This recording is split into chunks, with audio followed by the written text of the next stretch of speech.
Yo, you know the time, solo raid time.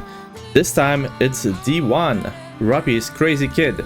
Anyway, first we'll go over the boss moves and then the teams and some replacements, and I'll include my entire run at the end.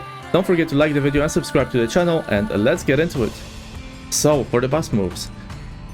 Right at the start of battle, the boss will immediately spawn these projectiles, and they do a lot of damage, so they will effectively kill the characters they're targeting, but you can easily shoot them or just take cover. As that is happening, there is also this tentacle that will appear called the Beast of the Sea. Now, if you don't shoot this tentacle, it will do significant damage to the entire team, so just prioritize shooting the tentacle and destroy it. The next move is this targeting shot, and on the bottom you will see an icon over the character that is being targeted, and this will do about half of the character's HP, and all you have to do is just toggle off auto fire and switch to the character being targeted. Now there is 3 variations of this move. The first targets positions 2 and 4, the second targets positions 1, 3 and 5, and the last targets all starting at 1 and ending at 5. The next move is Beast of the Land. This move deals consistent chip damage as long as the QTE is up, so just destroy them as quickly as possible. Next up is the Beast of the Sky. Now this move deals significant damage to all of its units, and all you can do is cover from it or just heal through the damage. The next move is the one where it puts up a water code barrier, and failure to destroy all of the QTEs gets your team one shot. So just use a water code unit and shoot them quickly. Now there's also another variation of this that appears later on in the battle that is in this revolver pattern.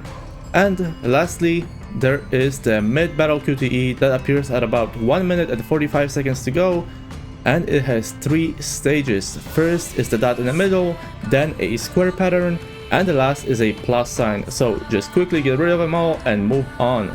So that is all for the boss moves. Now let's take a look at the teams. The first team that I will be using is this team with Crown Leader Ludmila, Helm and Eleg.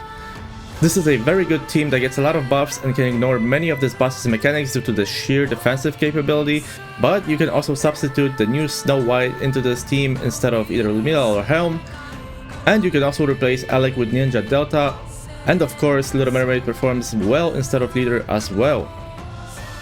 The second team that I will be using is this Miranda team with Snow White, Nayuta, Ada and D Killer Wife.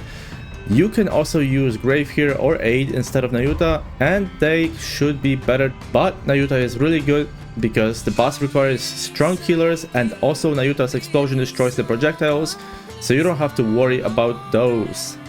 Also, Ada helps direct the buffs to Snow White, but she can be replaced by a well-built Maxwell, and D can be replaced with any CDR unit like Rouge, for example.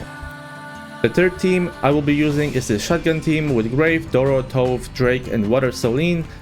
In this team you're focusing on buffing Doro for the most part, because she'll be doing the vast majority of the team's damage, so you can actually burst with Grave during Doro burst and then burst with Celine during Drake's burst. That way you may be able to do more damage by worrying less about getting hit. You can use Aid here instead of Grave, and Celine can be replaced by any CDR unit as well, like Volume, Declare Wife and Rouge. If not using a CDR unit, using off-burst Bunny Soda is fine as well. And if healing is required, Bunny Alice can be swapped in with either Drake or Bunny Soda. Now for the fourth team, I'm using the Maids with B1 Ruby, Quincy and Cindy. For this team, you want to make sure that Mast and Quincy burst together, and other than that, it is pretty straightforward with plenty of survivability. As for the substitutes, this is the team where B1 Dorothy actually performs pretty decently, and Cindy can be replaced with Phantom or Brady if you have those built. And lastly, for team 5, I ended up using the Struggle team with Bunny Alice, Brady, Little Mermaid, Mihara and Rosanna.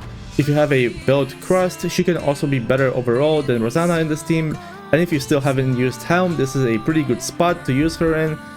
That leaves you the option to get rid of Bunny Alice and still use Mihara as an off burst, or use Delta for example for the damage taken debuff. Alternatively, the Cindy team can still be used with decent success, where the second DPS is ideally replaced by a water DPS and used with Blanc and an off burst DPS. The second alternative team is this SBS Liberalia with the maids and either Rapi or Little Mermaid as B1. And so, as you can see, even with the recent addition of Snow White, the exceptional DPSs in the water code category remain pretty scarce, so do expect your 5th team to be a little rough. But that is gonna do it for the teams, and it is gonna do it for this video as well. So if I was able to help you out, do me a favor and like the video and subscribe to the channel. Stick around for my one and done run if you want to, and I'll see you next time.